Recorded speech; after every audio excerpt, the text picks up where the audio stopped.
Welcome back, anglers. I'm the Survivalist, and we returned to our last week in a fishing adventure. We're just going to try to get the second map opened up and go to there. I am running into more of the feeling of the mobile game inspiration as we're kind of getting to a little bit of a grind for leveling up and such. I shouldn't say it's leveling up, it's more so how slow it is to get the currency in to then help you get like a new map opened up, better gear to catch larger fish, etc. I feel like if it does keep going this route of every level doubles the experience you needed over the previous one, it's probably going to be a fairly slow go and grind to keep progressing. Now, we are only level 5, so I can't say if the leveling curve does continually double up or not. But we'll just see how things go and try to get the last little bit of currency we need, because that's likely going to take all this episode just to get the under 400 we're missing. And maybe to even help with that, I'll see about actually heading into the inventory and changing out for some of the best gear I've got on hand. Because, like, some of our catches, we're lucky if we actually get, like, 15 credits for it. So yeah, inventory-wise, hooks. Okay, oh, we've actually got the largest bait on we can right now. We've got the most effective bait as well. I think we've got... yeah, the strongest line. So we're basically actually have the strongest of everything possible right now. So we just have to hope we're catching some decently sized fish for this episode. I think until we could, like, say, get a larger hook size, I don't think we'd actually be able to complete the one roach quest we've got. Because having to get the 2 roaches to equal up to the 3.5 kilogram mark, we tried it a few times. I don't think it's possible unless we have a even larger hook size to work off of. I don't think it's the bait that's the problem. I think it's the hook size that determines the general fish size. It's kind of how it is for most fishing games anyway, but I don't think we'll be able to get past that hurdle right now.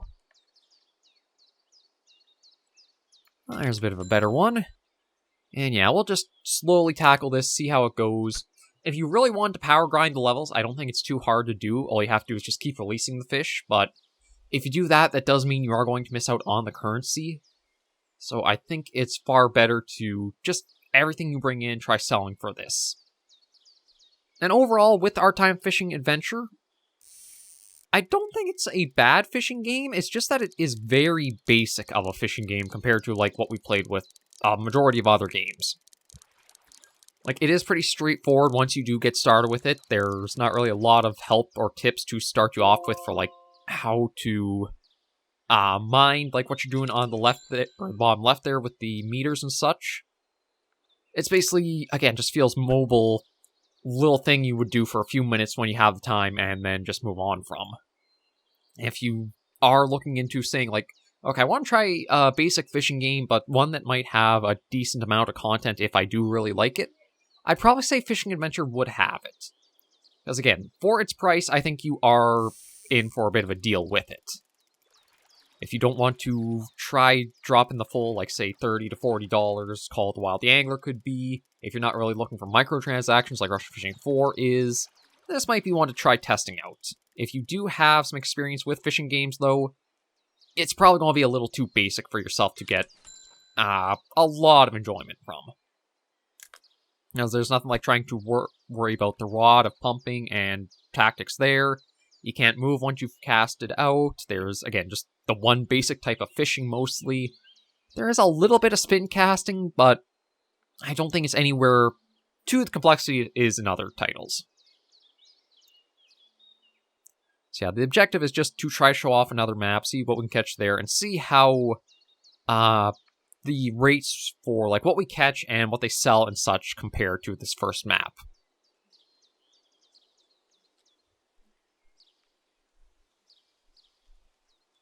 And so far, it has been just like a lot of rinse and repeat from what we've seen. There is one other quest I could try tackling for this first map, but I don't know if I'll be able to complete it given the struggle we've been having with the quest beforehand, or like the little tasks that the menu offers.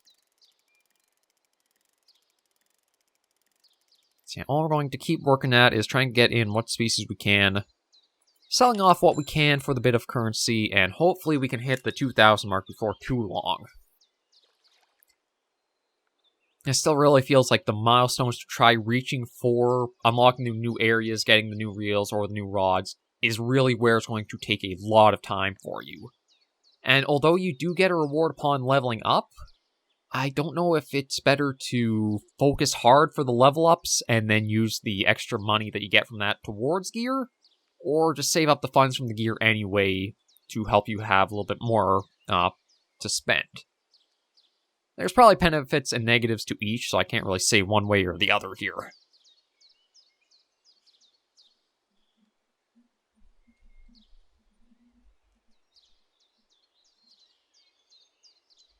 Yeah, just gotta wait a little bit and see.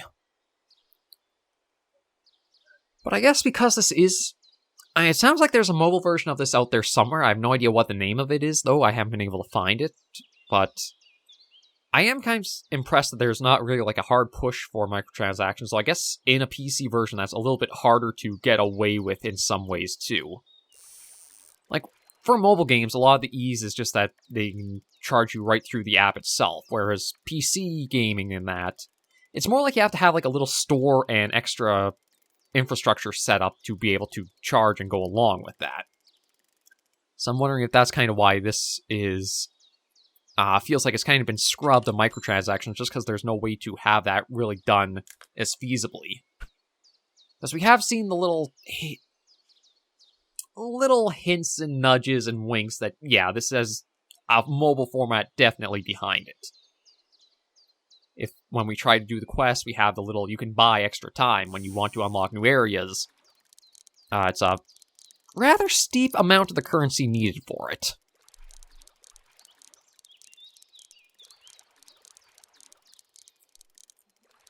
So it does kind of lean in my thinking would be a mobile version probably has a lot more it tries to get out of you.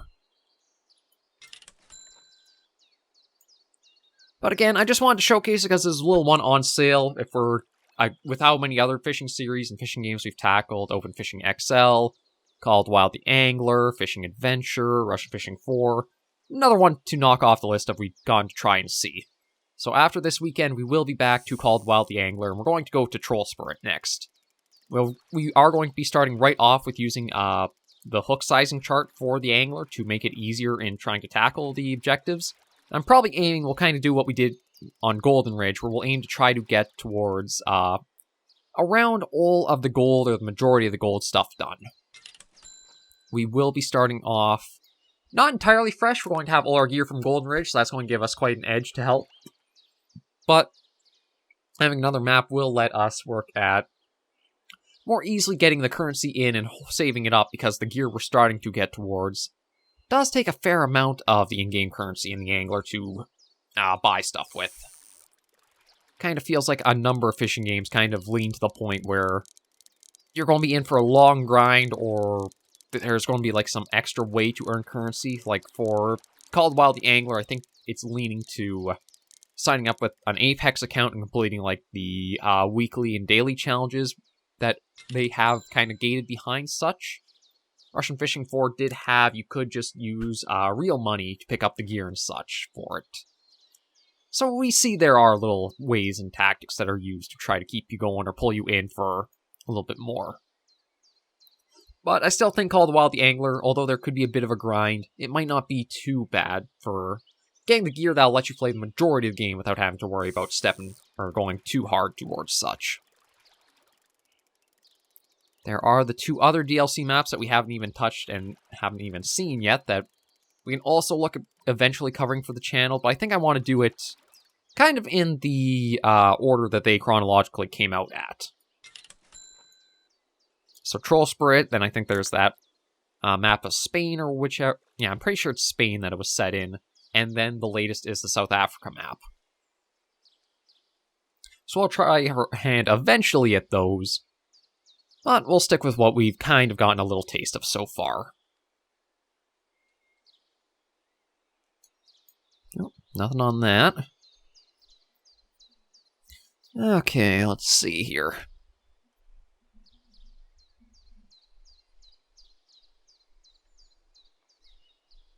But yeah, we're slowly getting the currency we need.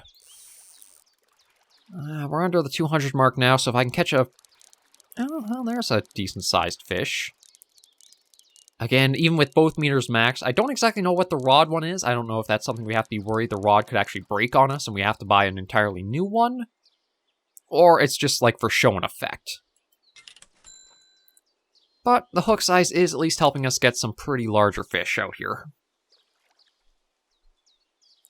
I just have to mind, too, what gear we have, because if I do spend all of our money on the gear, and then, like, we've used up all the line we can use, then we're not really going to be able to pick up any more of the really good stuff, so we'll have to possibly just sit on our way a little bit.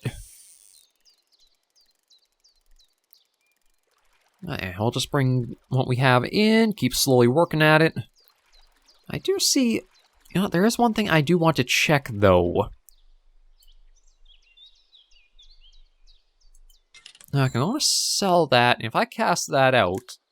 Now, because I do have the option to actually, like, go to cursor mode...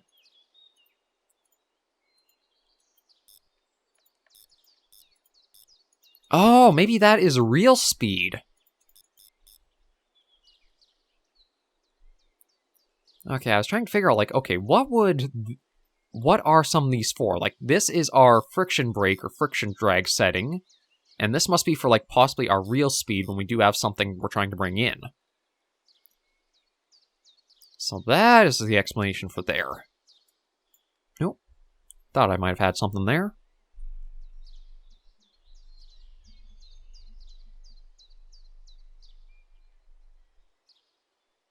Yeah, come on, let's...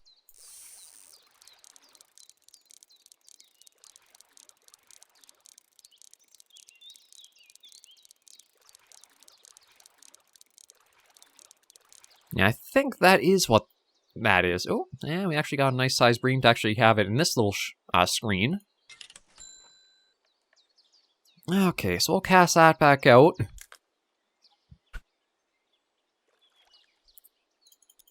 And yeah, like, I can go max, so my guess is with this set at max, we'll probably see the line tension really shoot up with it. That's still... I know this is, like, how much of the... I think this is, like, how much of the drag strength is, like, being applied, and if it's maxing out, then you have to step up with it. This one is the one I'm not sure about, is the rod in the bottom left. I don't know if that's, again, like, the stress on the rod, if it's too high, the rod can actually break on you, or what's going on there. But yeah, I'm pretty sure the middle bar is, like, your strength, or your line tension. So if that goes too high for too long, that'll probably just mean it snaps and you lose what's on there.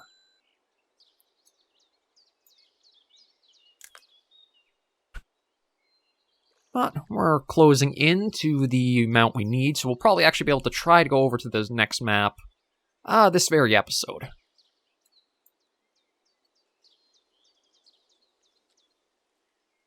So at least be able to get a little taste of what's out there, maybe even catch a few different species on it.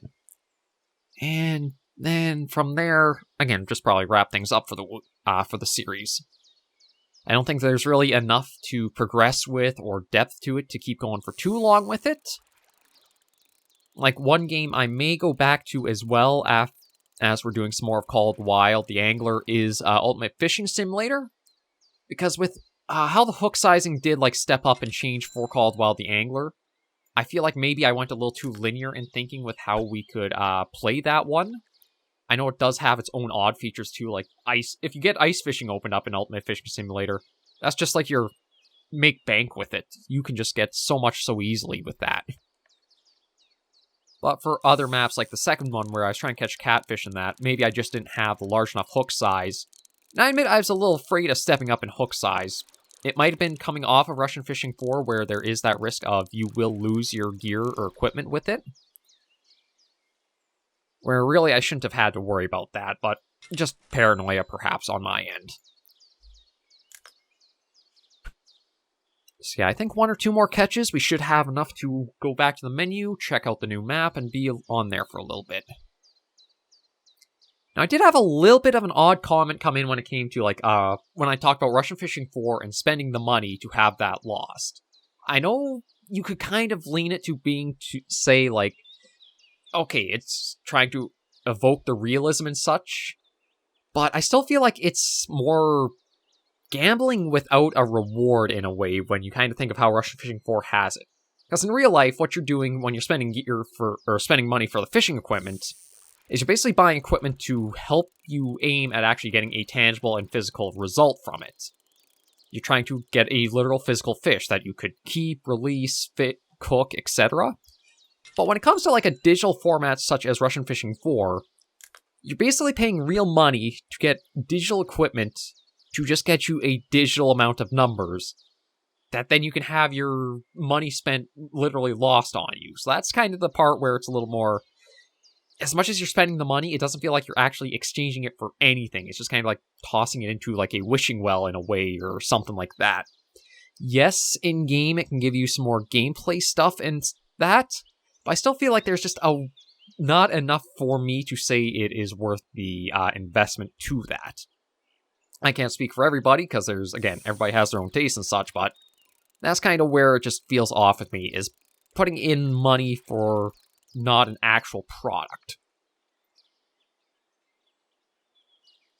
There we go, can sell that. I think that's probably a big reason why I've never really gone into mobile games too, is because a lot of what they want you to try to do microtransactions for doesn't actually really have a physical, tangible exchange present for it.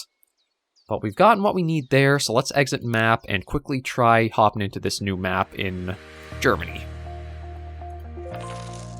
There we go. And let's see what is here. It looks like there's quite a new variety of fish present. I don't think any of those species are actually carryovers. So yeah, we'll try here for the rest of this episode and next episode, see what's there. I don't think I'll worry too much about the quests that are present to do. I think those are more of a way of helping you trying to get some of the currency to get new gear. Looks like I basically used up all of our current bait after this cast. But yeah, you know what? Let me bring this down to, say, middle. And we'll see how it goes.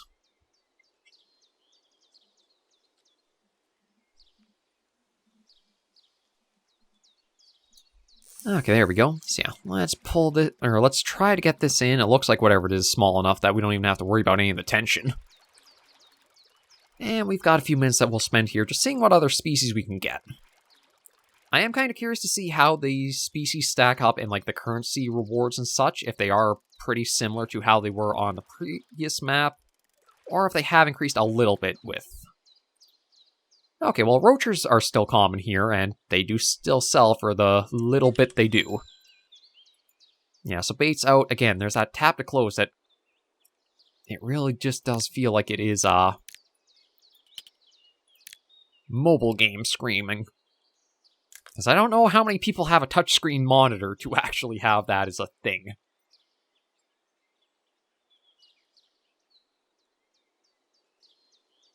Just a little prod, but not enough to act on. And I think we've got enough different bait types and lure types that we can probably try a little bit of everything for the bit ahead.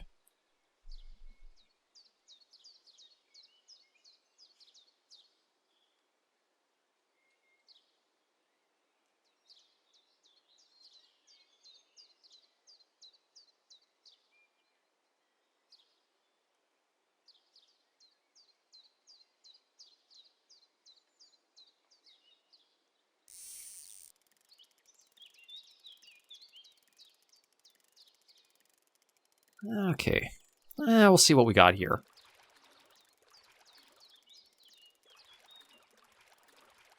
Like, yeah, I don't really know if there is actually too much of a difference for changing the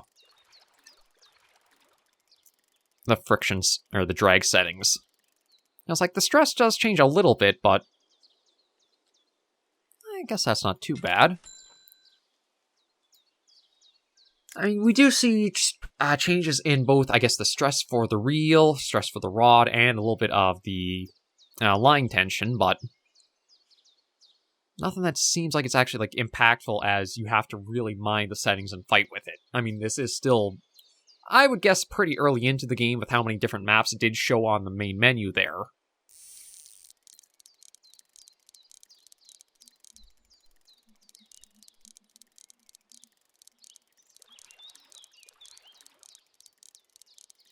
What happens if I keep it at 80? Or, I just want to see what happens if I do have it, like, really high like this. Is there going to be, like, something that breaks, or... Well, just a bream, that's a familiar catch, but we will definitely take the money for it. Although, truth be told, I'm not actually sure how much, currency it was for buying the baits that we had been using, like the caddisfly. I think it's like 200 or more. We'll have to take a look when we're back in the shop menu.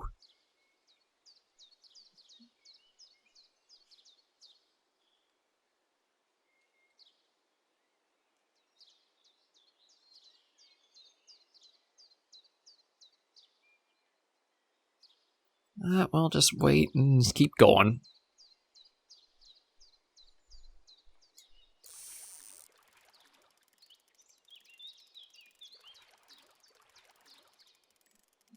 Now, without having seen the mobile version to know, like, how it is for its grind, its microtransactions, because, again, there's got to be a mobile version of this out there with how much... Oh, got a trout.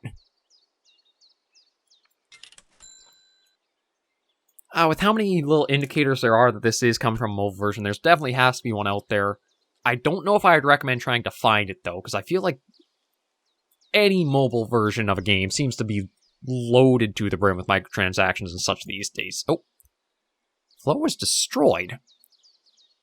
Okay, well, that's a new one. Okay. Yeah, so I don't actually know... Would the floats change anything? Like, give you better odds? Okay, so the caddisfly was 220. We could try going for the cherry. I don't really know what the difference would be for the floats. I don't know if it's like... It gives you better... Oh no, they're all of the same price going all the way through them, so maybe there's nothing really aside from personal looks and preference. We also don't have the currency to actually pick anything up either, so we'll have to just keep trying with this for the rest of this episode.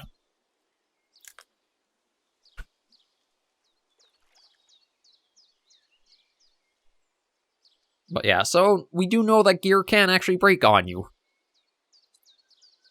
I do not know how I like that when we have, knowing that, like, how much the reels and the rods cost then.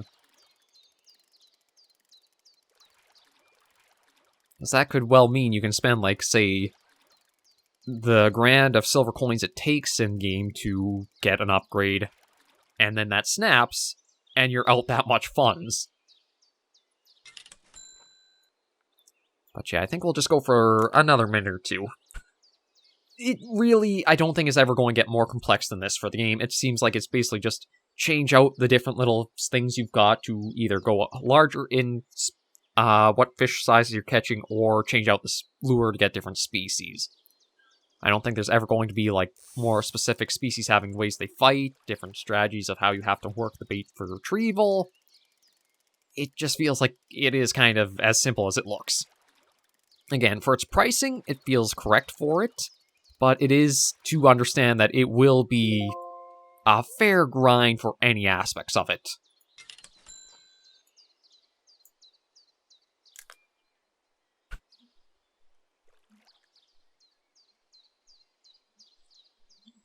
I'll just go... This will probably be our last cast. Like, one of the ways to tell, too, is in the top left there. We are at about 2,200 experience out of 4,800 for as we've been going.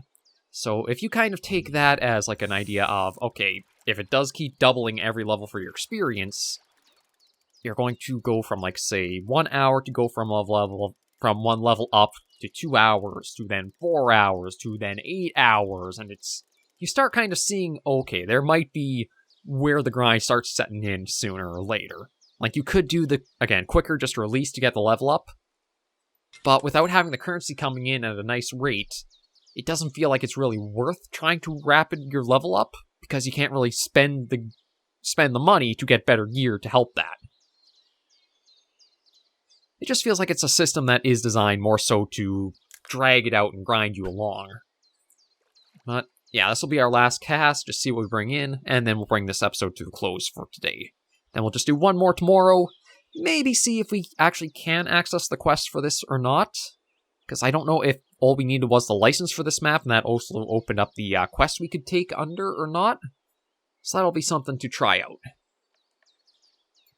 But we can at least, again, knock another fishing game off our list of what we've tried and shown off, and then we know we have a little bit more of an appreciation for what has Called Wild the Angler will have going back to it.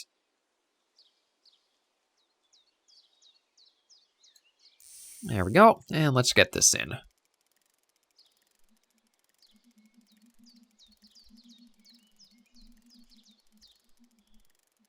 Yeah, it doesn't really seem like there's any...